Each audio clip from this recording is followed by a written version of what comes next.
Ona görə də əziz qardaşlar, yəni ümumiyyətlə bizə bu dini çatdıran Peyğəmbər sallallahu əleyhi və səlləm idi və Allah subhanahu wa ta'ala onu aləmlərə rəhmət olaraq göndərmişdi. Necə ki, Allah subhanahu wa ta'ala bu arada bu ki, ya eyyuhən nəbi İnnə ərsəlnəkə, ey Peyğəmbər, biz səni göndərdik ki, şəhidən və mübəşşirən və nəzirə. Həqiqətən sən şahidçi, müjdələyən və qorxuzansan. Və sonra isə və dəiyən iləllahi bi iznihi. Allahın izni ilə haqq yola çağıransan və siracən munirə, həmsində səni nur sasan bir çıraq kimi göndərdik. Deməli, Peyğəmbərlərin göndərilmə məqsədi, əsas qayələri insanlara haqq yola dəvət etmək, insanları buna çağırmaq idi. Onlar da elm sahibləri idi və o elmlərini də bilməyənləri öyrədirdilər.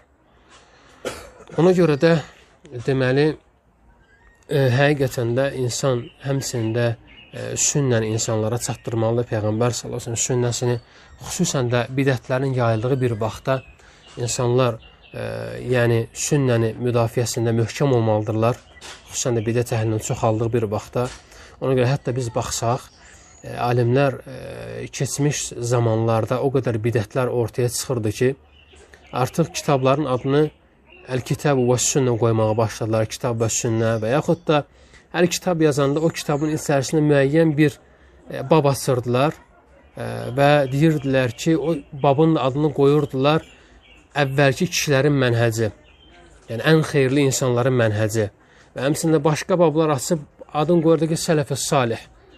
Və niyə görə? Çünki müxalifləri rədd versinlər deyən. Çünki hər kəs düzgün yolda olduğunu etiqad edirdi.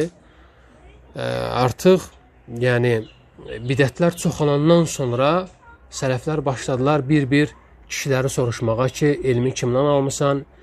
Çünki həqiqətən o zamanlar artıq bidətlər yayılmışdı. Sonra isə əziz qardaşlar, deməli, tərbiyə və islahda birinci qaydalardan biri biz bilməliyik ki, bizim dinimiz iki ən əzəmətli əsas üzərinə qurulur. Birincisi ixlas və ikincisi isə Peyğəmbər sallallahu əleyhi və səlləm tabeçilikdir. Buna dəlillər də çoxdur. İxlas yəni o deməkdir ki, insanın ibadətdə saf, təmiz olmasıdır, ibadətə heç bir şey qarışdırmamasıdır. İxlasa aid dəlillərdən Quran-ı Kərimdən Allah subhanahu wa ta'ala məşhur ayət-i kərimədə buyurur ki, Beyyinə surəsi 5-ci ayədə və mən umiru illə liya'budullahu muxlisin lehu'd-din hunəfə. Onlara yalnız dini Allaha məxsus edərək ibadət onlara əmr olunmuşdur.